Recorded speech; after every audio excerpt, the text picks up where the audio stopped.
aside from me. Thank you. Thank you. And what makes, I think, this event amazing is this. We have MSNBC going right out there with Ari Melber right now. We've got Scotty Nell Hughes and Carter Page over here. And that's part of what makes Politicon incredible and incredibly different than any other event you'll ever go to.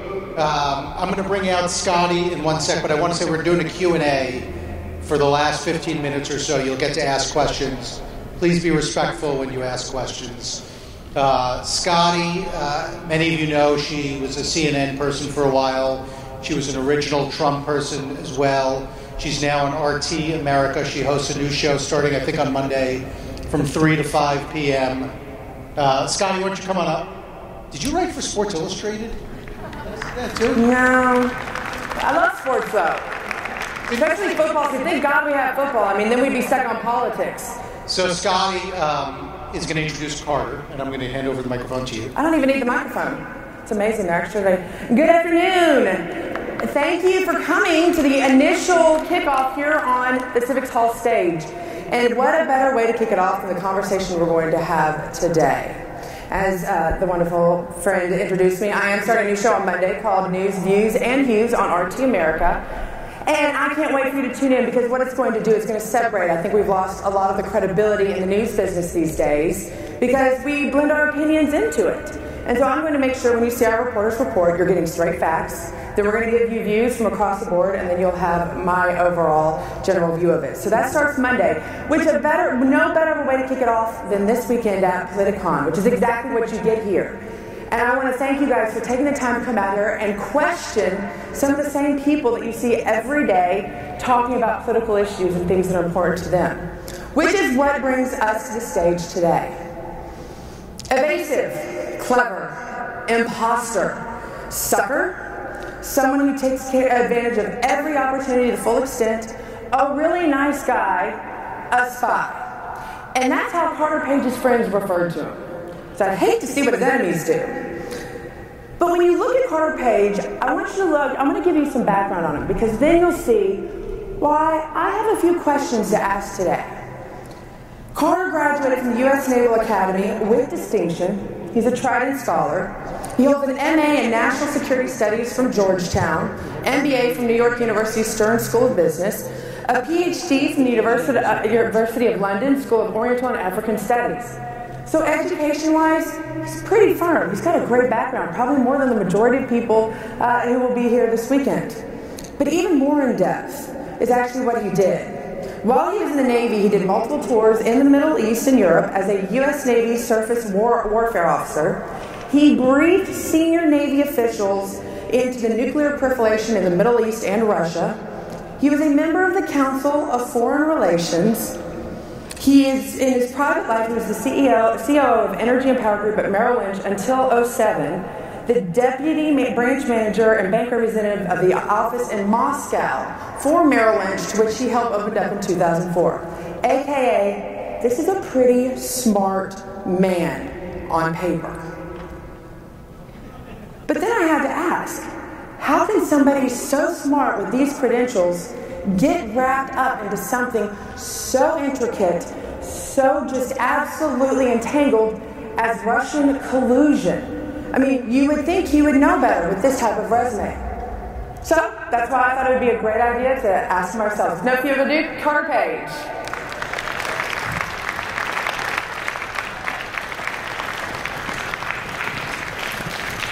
Good afternoon, Carter. Good afternoon. Thanks for joining us. My pleasure. We could stand, but I think it'd be better to sit, probably. Okay, sounds good. I mean, you heard me read off your resume. You admit you're a pretty smart guy. You know, Okay, he's humble too, obviously. No, I work hard, and so it's less a matter of being sort of naturally smart, and it's more just really, digging into the details and digging into books, and I'm a little bit of a bookworm, so I don't think. Actually, at the my plebe year, like the fourth class year at the Naval Academy, everyone would joke with me because I'd be in the library till midnight and they say, if I was in the library till midnight, I'd have a 4.0 plus, and you only got a 3.2, so... You know. Only a 3.2. Well, I went up eventually, yeah. But, well, it's interesting that you bring up that you're dedicated to all in the details. That's what I want to get into, the details, because something just is not sitting with me. I've spent the last 3 weeks going through transcripts and every interview, and you do a lot of interviews. I'll give you credit for someone that's, in surveillance. They didn't need to surveil you, just give you Sean Hannity. I think you're on there every other day. So I have to start off by asking you, why do you think you have been entangled in this whole Russian collusion interference in the 26 election investigation?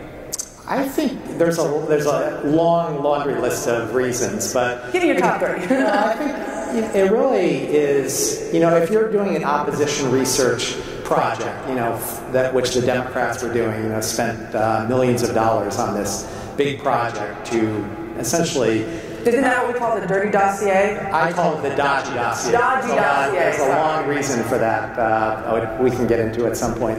But basically, they're looking for any connection that the Trump campaign had with Russia. And it just so happened, I've spoken at many Russian universities going back over a decade. And so I ended up having speaking at gave a commencement address at New Economics School. Okay, hold on. You're getting ahead of me on this.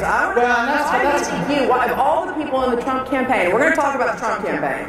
Of all people, why were you really that first round that got this FISA warrant and surveillance started under? Because it's a photograph. They've got a photograph and a video of me walking onto a stage like this and giving a speech. So, everything is so tenuous in terms of this fake collusion story.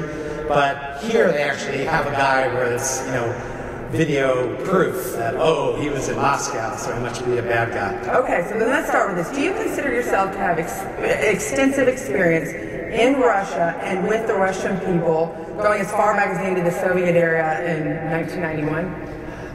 Yes, however, there's an add-on to that. I've done a lot of work worldwide, in Asia, in Africa, but United States. Russia's part of a broader career, and so I have a lot of work worldwide, but again, people like to focus in on certain aspects. Because this is Russia, lies, spies, videotape, so I'm going to focus on Russia. Okay, so then is it because of these interactions that you first became involved in some way with the FBI? I have been asked various questions, and both FBI and CIA going back. What year? What was the first time you remember ever talking with them?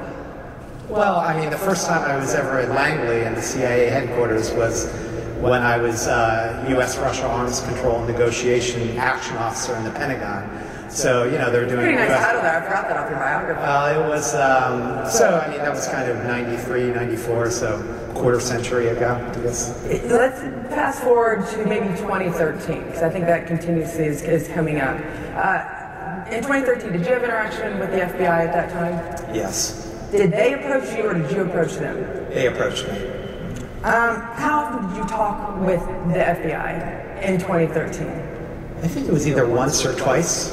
Yeah. What was the subject of those conversations? Well, typically I don't talk about these things, but we are kind of on stage here. Well, but it was revealed through a lot of media leaks, right? So you might as well tell it yourself. Besides, we can surveil you later and maybe get it out there.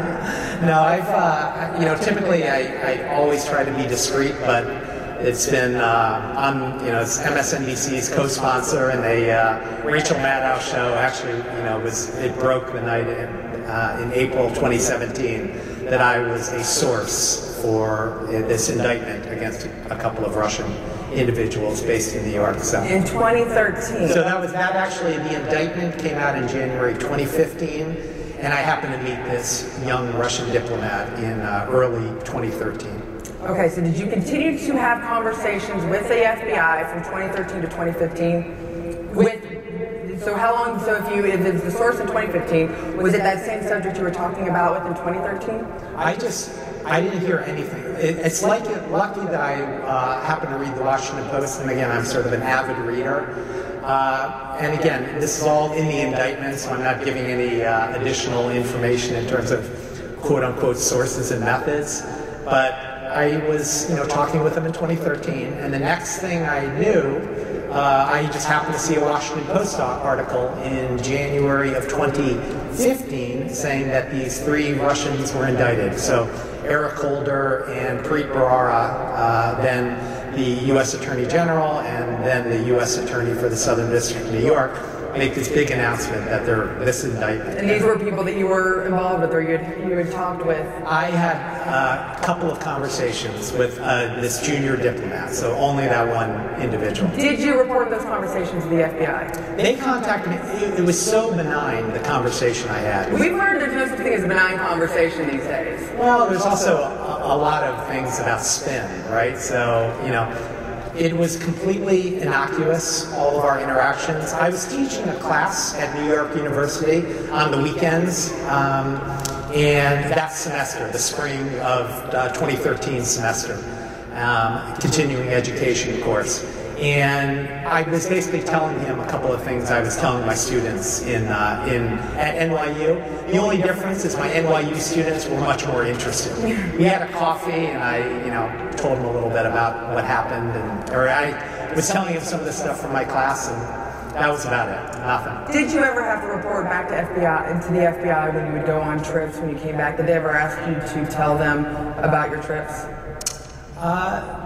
Well, the way it's set up is there's, the CIA is more overseas operations, and the FBI is much more domestic. So that was an interaction I had in New York. And again, as I wrote to Director Comey in September of 2016, when this fake story was starting to come out, there's been I got asked questions from the other organization that I visited in 1993, 94. So you think it's safe to know that the FBI knew you had Russian ties? Absolutely. Okay, so they absolutely, okay. Do you understand, what did you see your role in at that point from up until 2015 with the FBI? Just as information giver? I'm a U.S. citizen, and, if people ask me questions, I try to give as thorough of an answer, and obviously more. You're very thorough, I will tell you that. I've read your readings. That being said, would you give the information back to the FBI when you return from Moscow, of who you met with, who you talked with, that sort of information? Well, that's the difference. So just the way it's organized is things in terms of overseas trips, etc. That's much more, I'll say it directly, the CIA. So you were working with the CIA too? Yes. Okay, so now we have the FBI and the CIA. Carter Page is working with 2013 to 2015, giving them some form of intel of what is going on. That's very important, I think. Well, I can't remember when my most recent meeting in the. Well, actually, when was that? I mean, it goes back many years. So how often would you interact with any of our government intelligence up until that point, before 2016? What's interesting is I don't keep records of those things just to be more secure. Wait a minute, you don't keep a calendar book with everything? I know. Typically, I 15 years old? Not every government probably did. Well, just like Justice Kavanaugh, I keep very detailed calendars everywhere I go. This, just given the security considerations, I don't. I never kept record. That's interesting. Okay, so let's fast forward to 2016. Why Trump? Actually, that's a 2015 question. Okay, so 2015, why Trump?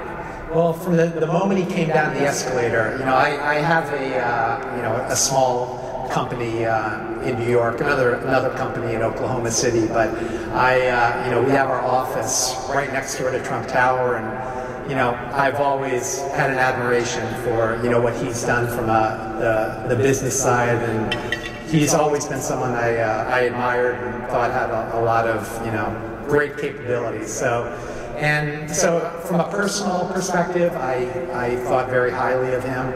But also, when he started talking about various policies, particularly from an international relations standpoint, I was really excited. That's like the middle of 2015. He did the descending from heaven on the escalator in June of 2015.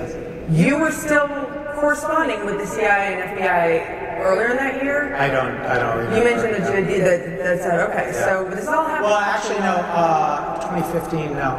I mean, I saw the news article. Again, I was given a little heads up about this indictment. So when was the last time you interacted with our government intelligence agencies up until that point? Well, there was, in terms of what year? In 2013, 2014, 2015.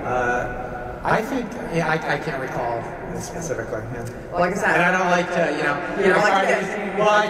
I try to be careful. And again, these are just given the confidential nature. I just don't keep records of those things. So, did you reach out to the Trump campaign, or did they reach out to you? I volunteered with that. And it's come out because I typically don't like to talk about these things because anyone that has their name associated with the fake story related to me gets, You're kind of kryptonite right now, aren't you? Pretty much. I know the feeling. No, but it's come out and there were various leaks.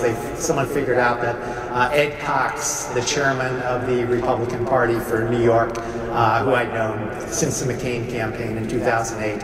I was a member of the New York delegation in 2008, and so we talked, I mentioned to him my interest, and he put me in touch with some people. I found it very interesting that you had to sign an NDA to be a volunteer on a committee with the Trump campaign. That's something we found out that lots of people had to sign NDAs with the Trump campaign. Did you find that to be odd for the role that you were playing as a volunteer position on a committee? Not a bit. It's funny because I literally just doing business deals overseas. When you're looking at possible transactions, I've signed hundreds of NDAs. I may be slightly exaggerating, but it feels like hundreds of NDAs over the years. So to me, it was no big deal. And in terms of non-disclosure and non-disparagement, etc.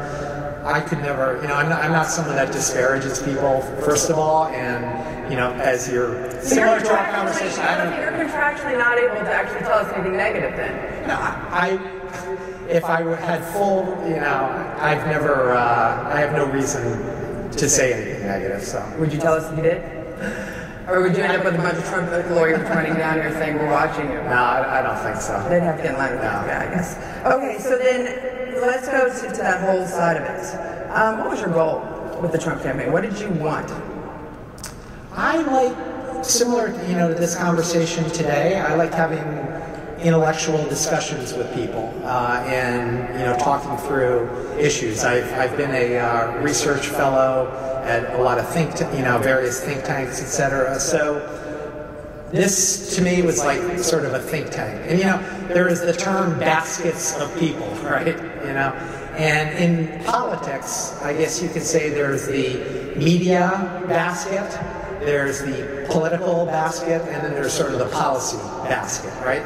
And I'm very much a policy, substantive person. So I volunteered to get involved with a group that was looking at, some of the deep potential thoughts for future U.S. foreign policy, national security strategy. So. Do you think it's curious, though, that of the names that are mentioned between Paul Manafort and Rick Gates, then you have George Papadopoulos and Carter Page. Those are like the four main names that continuously are being thrown around. And Michael Flynn, the two of them were on the same committee together. And that, of all the things going on, what's really interesting about that committee is they like to use, as part of this. And by the way, it was chaired by now Attorney General Jeff Sessions, by the way. Yeah, and I think there's a disconnect because, we've been, as part of this slander, libel campaign that was taken against the Trump campaign and myself, we were very much.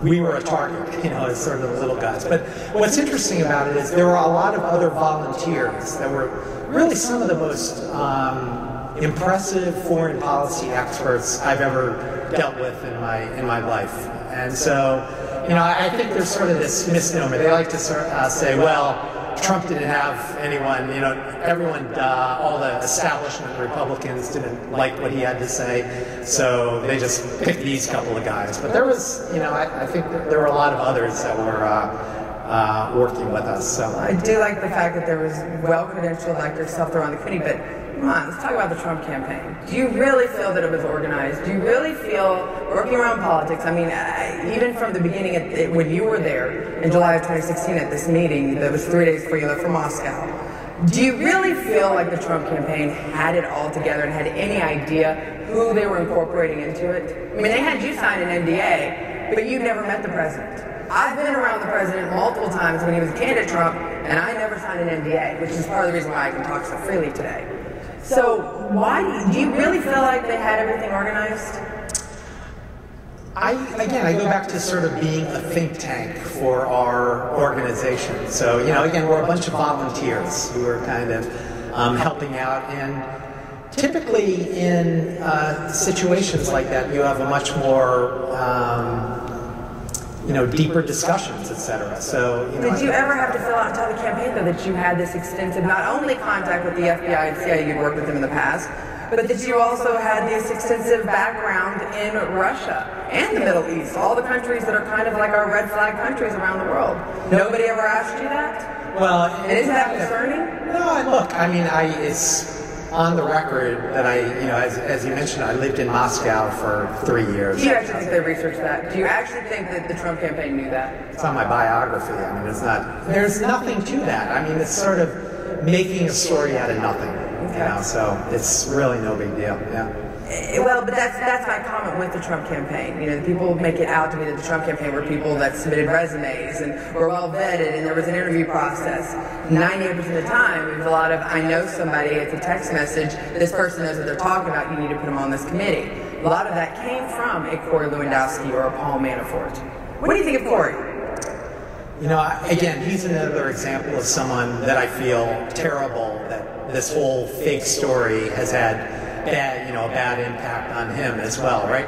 So I don't think I've ever talked about this in public, but again, it sort of eventually comes out through all these frequent investigations of him getting dragged out into Capitol Hill in front of these various committees, etc. That basically we ended up sitting down in early January of 2016. And literally, this guy is probably one of the hardest working people I can imagine. So he's, it was him and another, member of his staff, and literally, I was probably in his office, in Trump Tower for 2-3 minutes, and during that time, he has 2 cell phones going. He's on his laptop doing a million different things, and so, we had a very brief conversation. Yeah, he put me in touch with some other people. So, and that was kind of one thing led to another. Yep. But what kind of people did he put you in touch with? Again, this is where that's. But see, unfortunately, that's where it is in the details. You start off that you like the details. That is what this is all coming down to, is the details as to how involved you really were with the Trump campaign. I'll tell you, maybe I'm wrong, but I've gone through all mine. How did they announce that you were on this committee? Was there a press release? There was a Washington Post editorial board meeting in March of 2016. And again, I think, I don't know the exact quote, but, he named a bunch of us that were volunteers. It was kind of in passing, right? And I think if you look at the actual transcript, I believe he says, and, there's a lot of other people that are part of this, right? Which is absolutely true. There's a lot of other individuals. It was I think, as he correctly says, it was a movement, and I think in the foreign policy arena, it's very much the same. Okay, so then let's go to this meeting, the July 2016 meeting. 3 nights before, or it's Thursday, you left on Sunday. Thursday, you are at this meeting with George Papadopoulos, Jeff Sessions, before you left Moscow for this meeting that's caused all the speech that you gave. And you tell Jeff Sessions in passing, by the way, I'm going to Moscow on Sunday. Why did you do that? What was the point of that? I think in the context of what I was saying, I'm like, it was... Had you ever met before? No, never in my life. And that's the only time I have ever met him in my life. And so it was just, again, in passing. And it was similar to your point about being a little disorganized. We ended up... it was all at the last minute, someone called me, well, we're going to have a dinner down in Washington. And I was out of state at the time. And so I ended up heading down there kind of last minute, and it was all very, fly-by, kind of last minute stuff. And so when I arrived, I said, well, I was glad, I'm getting ready to head overseas, and I just mentioned, I'm glad I was able to make this happen, given the short notice. So it was just a comment in passing, and probably I think a lot of people, you say about me being very open. I think there were so many negative things that happened on the other side in terms of the attacks against our foreign policy committee, but also the Trump campaign and Trump movement in general, that there was a lot of detail that still needs to come out about that. But in terms of this conversation, it was nothing. And so I think I've probably been asked that question in various congressional committees and other confidential discussions related to the witch hunt. And there's really nothing to it. So your first time to meet Jeff Sessions, you mentioned this, and then you head off to Moscow. In Moscow, in your testimony, you did say that you stayed at a very budget per night hotel. They paid for your your economy seat on Delta. You used your own points, got upgraded. They put you in a very budget hotel. You weren't lavish, you weren't wine and dine, and you didn't even get a speaker's fee for going over to Moscow to school.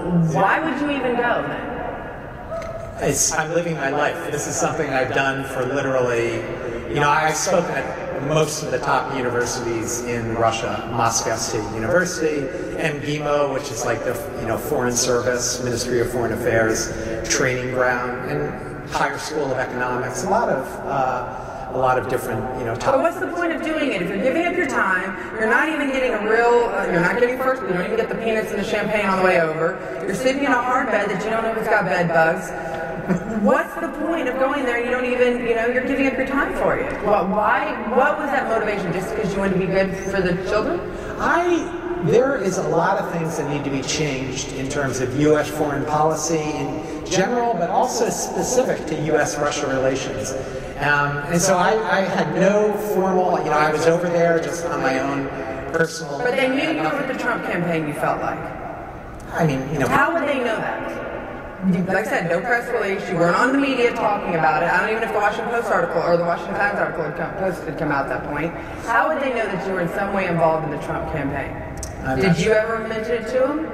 I forget exactly sort of how, But you say time and time again that yes, that you were aware, even though you told them you were not a representative of the Trump campaign. You did make that clear in your testimonies. But yet, they still knew that you were somehow involved in this. So I have to ask, where would they have gotten that impression? And were you hoping that would help in some of these speeches? No, not at all. Again, I'm living my life.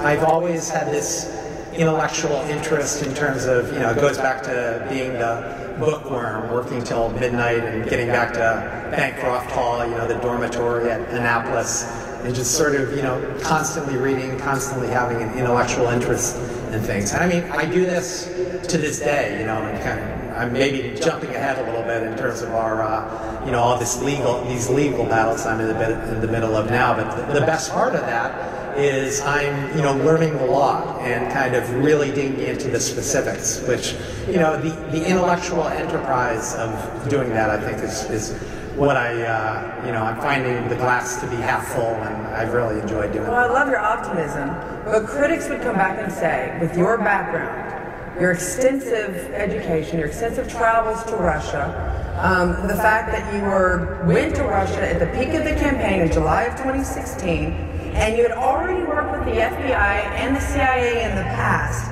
how could you not think that in some way you were not being under any sort of surveillance at any point?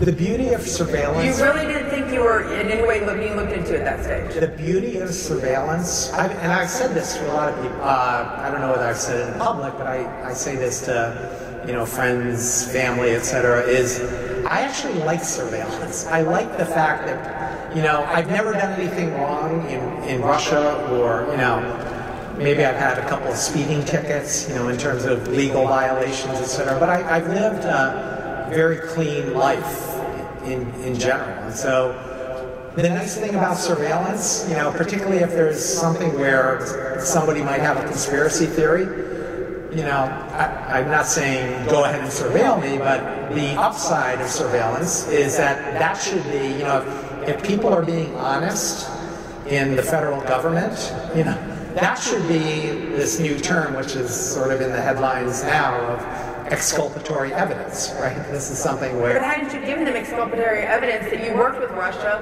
or had been involved with Russia for many years, and you gave them that information about yourself? They knew you were connected to Russia. Absolutely, there's no question. So again, it's sort of... So do you think you might have given them the information they used to justify the warrant of surveillance on you? Well, what we know, and again, this is something that was this conference, in addition to MSNBC, is co-sponsored by Washington Post, and they were the ones in April of 2017 that leaked that they had this FISA warrants against myself. And one of the same reporters, Devin Nunes from the Washington Post, had another article in June mentioning that in March of 2017, I had long discussions with the FBI. We're asking a lot of questions. We're even going on back to July of 2016. With everything you had done, they already knew about Russia. They already knew your connection to it. Do you ever take under consideration that you might have actually not given them the intel that they needed to go to a judge and say, listen, we need to surveil him. He's got strong ties to Russia. We knew you had the DNC hacks, you had the emails, John Podesta's logging emails. Do you think maybe you might not have helped yourself in this case? Well, I think, and that's what I was leading. Well, this goes back to, this is what I was leading up to. Self-incriminating? Well, I never did anything that would be self-incriminating. You provide the information they used to be used against you. Well, there's a lot of people that say never talk to the cops. I think if you Google that, there's a law professor. It's actually a pretty interesting video where a law professor talks about why you should never talk to law enforcement. And I've, similarly for volunteering to join the Navy, if my federal government, if I can help, I'm happy to, and I think I have insights, I'm happy to help where I can. And so that was a similar conversation. And so I thought, in March of 2017, right around the middle of this 12-month surveillance series of warrants, I thought that, if there are any possible open questions about myself, it should be so blatantly obvious on the face that, I never did anything wrong. But to the extent that there might be some questions still out there, I'm more than happy to talk with them. So, going to your question, there were 4 FISA warrants. 2 of them were signed before those meetings in March 2017, last year. 2 of them were signed after. So, and I think this may have something to do with what some of the congressional committees have been trying to get to the bottom of, is what was that information in the final FISA warrant that kind of, led to these, it's just so ridiculous on the face of it that they would, get these warrants to begin with, and that is probably the most ridiculous. So here's the dots that I can see possibly would have happened, and this is what happened. You had a long, extensive research with Russia. 2013, you start working with intelligence, CIA, FBI. You give them a lot of information. Much before. Well, then you work with them. You tell them the information, a version of an informant almost, because you gave them intel, which is technically the definition of. Would you consider yourself an informant for the FBI? What's sad about that, Scotty, is that I wish we weren't having this conversation, but again, I've been this term unmasking. Right, I was pretty maliciously unmasked, and there's I get that, but do you think that you were an informant for the FBI prior to joining the Trump campaign? That's on the record. So you would consider. Well, it's been leaked that I was, the quote-unquote male one in this this indictment that Eric Holder and Preet Bharara signed in January. But I thought you were supposed to be a spy for the FBI. That was almost like a spy for Russia. So does that make you a double spy? Because if we know, if you were looking for an informant for the FBI and you were working with the FBI, I think that they used you, knowing that they could legally get the warrant. And I don't know why you'd be surprised, because they had all the intel, to start the surveillance on you, hoping you would lead them to a bigger fish. I believe sort of that until a certain point in my life, probably September of 2016, I always thought that, our institutions of power, particularly in the intelligence community, in general, try to do the right things. And I've had a lot of people, the boots on the ground, the FBI agents I've dealt with, people in the other elements of the intelligence community who I've always dealt with. they're always top-notch individuals, people I really respect. I think where this problem occurred is, there were high-level individuals in those institutions. Head of the FBI, head of the CIA, head of Director of National Intelligence, that had various political agendas and media agendas. And you gave, okay, so then can I just ask you today, standing in front of this audience, I know there's things being recorded, are you a spy for Russia? Absolutely not, no. Have you ever been an informant for the FBI or government intelligence? That's yes, been put on the record, yes. Everything you said today is true. I mean, we're happy to take your word for it. It's not like you would take a polygraph exam or anything, would you? I'd be happy to, why not, You would take a polygraph exam? Why not? Actually, I think a similar topic came up during, again, when Judge Kavanaugh went through similar things as myself. I'd need to look at sort of the specifics, and I think there were some challenges with polygraph that sometimes those elements can be manipulated and used against you. So similarly with. But you're that convicted that you would take one if it was offered to you to answer these same questions of it. Yeah, basically. Let's get some audience questions. You've heard the timeline. This might have convinced you more or convinced you less that he's actually a Russian spy or not. And see if you have. I would love to hear your questions on it. Hi, my name is Rick. My question is actually kind of like just putting aside the whole collusion, just you guys know Russia very well. After World War II, kind of infamously, a lot of liberals defended the Stalin's regime because it was convenient. Like, they identified a lot of what they believed in with the Soviet ideology. Today's Putin's regime has been accused of murdering dissidents, journalists, of oppressing the LGBT community, of supporting Assad, who's gassed his own citizens, of interfering with our elections. What's the difference between liberals supporting Stalin in the 1950s and conservatives supporting Putin today? I think there's a lot of potential. I think if you look at our last United States president from the state of New York, a gentleman by the name of Franklin Delano Roosevelt, he similarly had a very strong relationship with then Prime Minister Stalin, right, or Chairman Stalin. And he was someone who, if you look at the way they worked together, that was a key element. It was an alliance of three. There was also Winston Churchill from the UK. So it comes down to a question.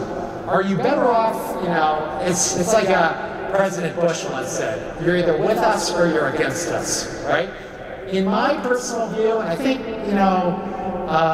President Roosevelt had the same viewpoint, that if you're actually working with someone and having, a constructive relationship, things in general are going to end up much better than if you are constantly at each other's throats. And what I think happened, at the end of World War II, when President Truman eventually comes into power, is, he's in that other camp, right, where he was at the very start of this Cold War that went for 70 years. So I think it's I'm personally in the FDR approach in terms of you achieve a lot more in terms of engagement. So. And I think that's a question the modern day progressives and socialists need to ask themselves. Remember Bernie Sanders honeymooned in Moscow. So I find it sometimes very interesting to see the hatred that's coming from a movement that just a few years ago embraced the policies of Russia. And now they're probably the ones that are casting most hate, and not much has changed. Actually, let me just make one other related point, because all the work I did in Russia for decades now is I was part of a lot of privatization processes. And again, this is one other, in addition to President Trump trying, I don't think he's been able to go as far as he wanted to, given the witch hunt, et cetera. But similar to FDR, President Reagan also, made pretty big steps in terms of working with Gorbachev. And I think what happened then is they went through a long privatization process. And, I've ended up, Reagan was someone I really respected growing up, when I was in high school. And he's someone, I think if you continue that privatization process, you're better off. Yeah. Go for it. Hey, my name is Jack Bryan. So in 2013, you wrote a letter where you said, over the past half year, I've had the privilege to serve as an informal advisor to the staff of the Kremlin. What do you mean by that? What kind of advice did you give them? You know, so there's this thing called the G20. Are you familiar with the G20? That year, there was a G20 conference in St. Petersburg. And so they changed the location every year. You know, President Trump's been to a couple of them now. And what they do every year or every cycle is they have various expert committees. And so I was, along with a lot of people from around the world, had the opportunity to join one of these expert committees. The point, you know, I think there's a lot of things that are taken out of context there. The important context of this is it was a interaction with someone in the academic world, and I was telling them, similar to these misperceptions we're talking about, I was punching back a little bit because they always sort of jump to conclusions that we need to be at Russia's throat. And so I think, you know, you're better off, you know, it goes back to what I was just saying about you're either with us or you're against us. You know, if there's problems, you're better off having an active dialogue and active discussion. But you disclosed that, didn't you? I mean, that you let the FBI knew that? Nothing in what you just read was not told the United States government then? Or you know, it's funny, it's interesting, it's a good point, I never put two and two together, but Scotty, again, it's on the record. You're spy possible. Well, it's you are a spy for Russia. It's on the record. Yeah, well, and it's on the record that in June of, I think that in the indictment it says, you know, I had the meeting with the FBI in June of 20, actually it was 13, yeah. So I think it was a couple of months before when I, you know, or maybe a month or so before that I had these. And I'm sure I would have, again, I don't keep records just given the confidentiality considerations or what should be confidentiality. But, you know, I would have definitely disclosed that. Again, I had that already. Question. Mr. Page, thanks for coming today. Shortly after the election, Admiral Rogers goes to Trump Tower and lets him know that the tower is being, you know, monitored. What was your initial reaction upon hearing the news reports? Because generally the news panned it and said, oh, this is ridiculous. And of course now we know it's 100% accurate. So what was your initial impression, being that you probably wouldn't even have associated yourself anyway with that?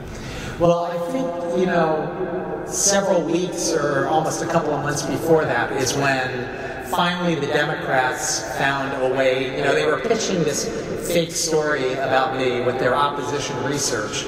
And finally they found someone to publish this in September 23rd of 2016.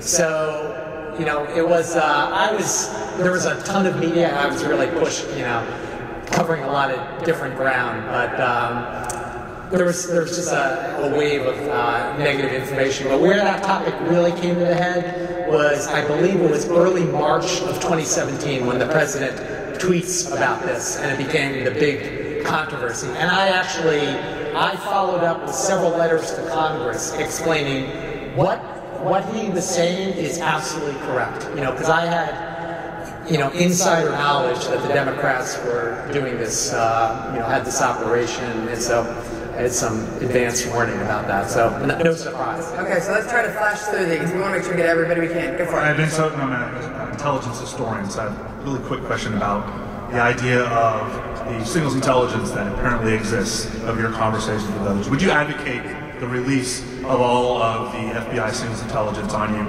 And a quick follow-up, super quick, can you name a single thing in the Steele dossier that has been shown proven false? Let's do that in reverse order. It's impossible to prove a negative. But if you look at sort of the main allegations, it's just so blatantly ridiculous on the face that I'm going to get essentially $1 billion plus bribe for this, 19% stake of Rosneft. So it's absolutely ridiculous. So, and the other question was, actually it's funny, there was a tweet this morning. There was a long, Department of Justice yesterday put out a 65-page document in the DC District Court saying the reasons why they don't want anything released. And so there was and one of the paragraphs in there was something about, well, they want to protect my privacy right. in general, and so one of the people who's working on this with James Madison Project, I believe it's called, and then they're doing it with USA Today, trying to get disclosure. They, tweeted back to me a couple of hours ago, we'll ask, various waivers, and I said, yeah, let's go for it. So you're okay with 100% unredacted every single article coming out right now and it involves in your case? It goes back to what I was saying about, there's so many people whose lives, not just me. Would you want it unredacted? Well, to be released to the public? There's a lot of people I was in touch with, you have nothing to hide, you said. You said there's... I have nothing to hide, but this is such an invasion of privacy for me. If they're talking about people I had conversations with, I would defer to them, but to the greatest, short answer to your question, to the greatest extent possible, I'd like it out there. But what I don't want, I think what President Trump often said on the campaign trail, or candidate Trump, it's not about me, it's about us. And I look at, this has not only had a lot of damage on myself, but so many dozens of people that are part of the Trump movement. So I'm cautious about that to the extent, it doesn't hurt anyone else. All the information about me, I'm more than happy to have released. And as I tweeted, a polygraph and you want everything unredacted, okay? Basically. I don't know what else we could do. Truth serum next before it starts. Basically, my question, could we disclose who the judge was that even signed that? You know what I mean? To find out why, they did that. There's a that you're hitting on a very important point. I'm glad you raised it. If you look, there were 4 judges, and it is actually disclosed. It was in that July 2018, a couple of months ago when they disclosed it. What's interesting about it, 2 of those judges, Judge Mossman, he's the chief judge of the U.S. District Court in Oregon. There's also Judge Deary in the Eastern District of New York, coast to coast. They're both appointed by Republicans. What's interesting about those individuals, they both were previously the U.S. attorney for their respective districts, right? So if they're, I put myself in their shoes. If they're getting all this false information from the U.S. Department of Justice, and they're certifying, that this is what is reality, you basically, tend to give them a little bit of the benefit of the doubt, so we'll see what happens. It's similar in a case I have going on in the Southern District of New York and now appealing in the Second Circuit, where the judge in my case, Judge Schofield, was also a former assistant U.S. attorney in Southern District of New York. So I understand DOJ, it's up against a federal agency that I'm fighting with, or up against in terms of this case, which is in appeal with the Second Circuit, and so it's an open. I can understand you would try to give the benefit of the doubt if these teams of lawyers. I'm just one pro se, working on my own behalf, a law student, putting out the best, all the information in my case. But here you are, you've got the full force. U.S. Department of Justice is tens of thousands of people, I think 10,000 plus lawyers, and they're all kind of saying this, and they're certifying that. I guarantee you, let's see what happens over the coming weeks and months, but a lot of those pleadings are going to be proven false, similar to the way it was in the Pfizer warrants. How's it going? I was wondering if you've ever seen the FX series, The Americans. I get those. I get that question. I actually have not, but the series I have seen is American Dad, and to me, in terms of the intelligence failures that led to this whole thing, I forget the guy's name. Who's the dad in that, but I think a lot of where he goes overboard is very similar to what has happened here. But, I recommend giving it a watch. Okay, thanks. And watch American Dad, too. It's great. Hi, Dr. Page. Thanks for making yourself available to us today. And you come off as a pretty trustworthy person. But early in the conversation, you referred to the Mueller probe as a witch hunt. And, given the dozens of indictments of foreign nationals and even yesterday the unseal of the charge of the Russian oligarch and, the evidence provided by the intelligence, the U.S. intelligence showing the Russians did in fact meddle with the U.S. election, and you know, we have potentially U.S. persons being indicted like Roger Stone after the midterm. Would you, sitting here today, acknowledge that the Russia investigation is a legitimate investigation into the acts of a foreign hostile power, and that Russia did indeed meddle with the U.S. election? I think it's an important clarification.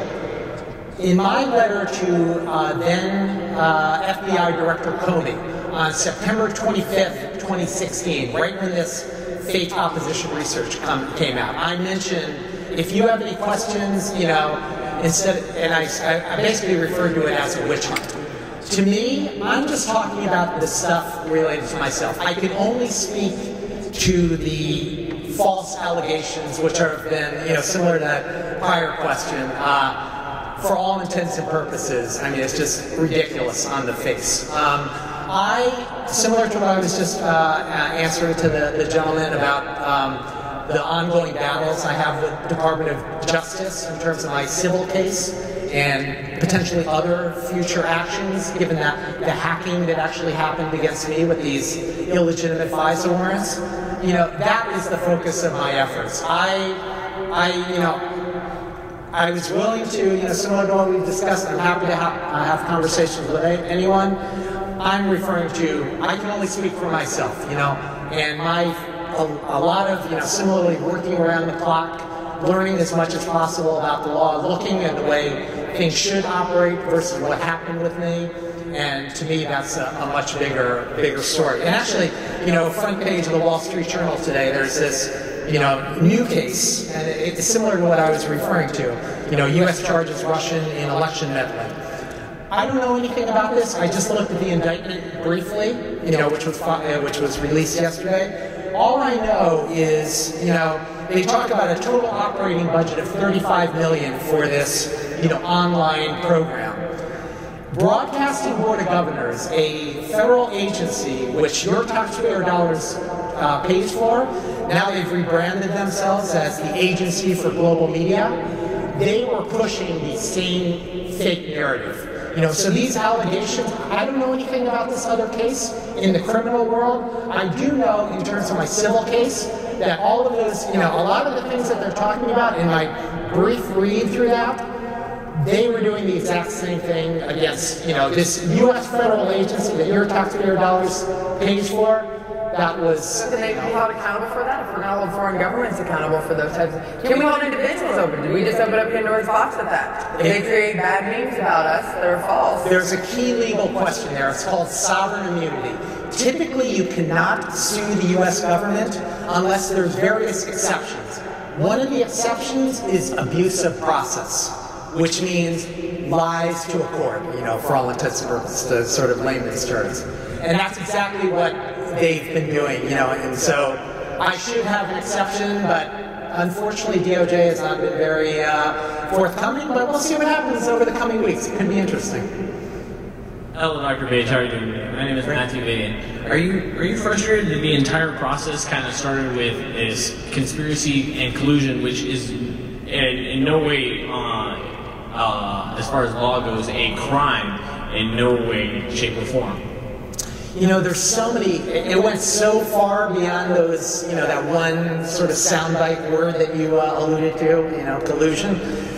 The things that were thrown out against myself and I'll explain a little bit more about that, but, you know, that is far more egregious. And what I always say, it goes back to the point I was making, it's not about me. They're just doing it as a way to tear down the Trump campaign and, you know, subsequently the Trump transition team, you know, between November and January of November 16 to January 17, and then, you know, in the months after, so, which is really unfortunate. Even those criminal leaks I'm talking about in April 2017, it's just a way to disparage the administration, unfortunately. Hello, Dr. Page. Thank you for coming out. I just was wondering, do you believe that the recent firings and security clearances that have been revoked in the FBI, do you think those have been warranted? Or do you think that's just the president attempting to obstruct? You know, I wish no ill upon anyone. There are so many people that, I was, I'm on various radio shows, TV shows, and they asked me, well, shouldn't this person get indicted?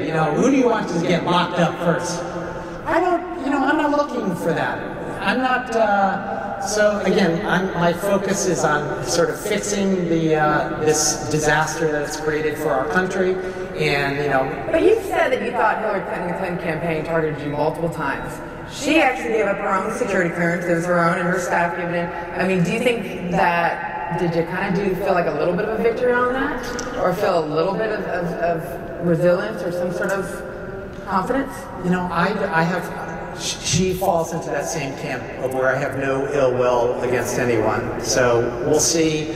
I just want the truth to come out there. Unfortunately, it goes back to the point about, me giving all this information, whereas there's been no disclosure. You're allowed to give it. That's the thing. Realize, guys, there's no rules. I was given no rules today. He can talk as much as he wants to talk. Realize that. I can't say that about Michael Flynn. We don't see Roger Stone here this year, and we all saw him last year a lot. There's a lot. The ones, I mean, obviously Paul Manafort can because he's in jail. But he's here. That should speak volumes if he was someone that should speak volumes right there, why he's allowed to speak and we're not surrounded by agents on every door. There might be one here, but. Well, it's similar on the same side of, the terrible impact it's had on people's lives, and I think I read something briefly in a little press clip that, Mr. Manafort was brought out in a wheelchair. Again, someone I've never spoken with, someone I've never met, but, he's had various health issues, etc. So, to me, it's just a real tragedy, and I hope we can move beyond this right now, hopefully soon. Thank you for coming. I'd like to just ask about what I consider neo-McCarthyism on steroids. There's this thing called 6 degrees of separation. I won't talk about that, but I did an analysis of myself. I found out before Trump announced his campaign that I was more connected to Putin than anyway. But now they're using, aside from the show trials and the plea bargain with George Papadopoulos, they seem to be using just simple indictments, which the threshold is 51% possibility of someone being guilty of a crime, as proof on the media. And so all of the initial indictments of these several Russian officials in this one company, I understand that one of the entities brought their lawyers over here, I think it was in New York or D.C., and the Mueller team put their tails between their legs and ran away. They said we couldn't deal with it. Do you have any comment on that? Again, I am fighting some major battles with some of the top forces in the U.S. Department of Justice in the civil division. I have a number of, I have one case which is currently pending in front of the Second Circuit. Maybe there's going to be other things. We'll see what eventually comes out. There may be future steps to fix those problems. All of my energies are focusing there. I have no comment, and I'm not, when I raised the point about this indictment yesterday, or that was released yesterday, it's not to disparage or, I've got dozens of lawyers in the U.S. Department of Justice I'm already fighting with in high-level people. I got no issue with that. All I'm just saying is let's be equally fair on both sides, and that's where all of my energies are, kind of round the clock over recent months in the last couple of years. So. It looks like the last question. All right, just because of the limitations of the venue and the time, I'm going to have to reduce this down to a couple thoughts and get your response. Number one, the wordsmithing, for example, using meddling could essentially mean anything. And does that concern you as a United States citizen, especially as an employee and a graduate of United States government institutions, that anything, the First Amendment is supposed to be designed to allow meddling of all sorts. And so how is it that meddling now is being weaponized? And my second thing is the indictments that are being used against people like you are largely based upon real estate transactions and inconsistencies in government documents as opposed to collusion with foreign sources and spies. So what is your comment on the constitutional deterioration of that we're seeing in front of us? let me, the meddling element, I've thought a lot about this, and this goes back to the exact same thing I was saying about there were a lot of laws broken with this propaganda campaign against myself as a way of damaging the Trump campaign, Trump transition team, Trump administration. Again, funded by your tax, I'm assuming you're a U.S. citizen, funded by your taxpayer dollars, right? So, you know, there are a lot of First Amendment issues. There were definitely laws broken in terms of the crimes and negative actions taken against us. It's known that there were criminal leaks, but there's a lot more related to that as well. In terms of the real estate side, I'm not, that's less my area, but yeah. Well, let's wrap up, and I want to wrap on this point. Do you think if you would not have been involved with the Trump campaign, this whole hell that you've lived through would not have been released on your head? Oh, my head for sure, but I guess the bigger question is, you know, again, it was a multi-million-dollar operation, this quote-unquote Oppo research smear campaign. That to me, you know, I go back to, well, it's, you know, but the question is, it's not about me, it's, you know, sort of the president saying, not about me, it's about us. Oh, it's always about Trump. I think whether you're a fan or not, you know, it's always about Trump in the end. Well, but related to the question, how far would it have gone without, if they didn't have a photo of someone standing on a stage like here in Moscow as opposed to Los Angeles? Do you expect the president, when it's 10 years from now, 20 years from now, to ever call you and either apologize or say, I'm sorry? Do you have any expectations, you know, from the president for going through this? Are you kidding? It's the absolute opposite. I feel bad that there's, you know, all of the damage that it's done to his campaign, his transition team, his administration, you know, this totally made-up story. And so I hope, you know, given the sort of bad halo or, you know, bad cloud over me, maybe in January of 2025, you know, after his second term, maybe I'll have a chance to apologize and next door in Trump Tower if I'm safe enough to go back there by then. Well, thank you, Carter, for a classy interview and for answering all questions and no holds barred. Thank you guys for attending. Enjoy your time at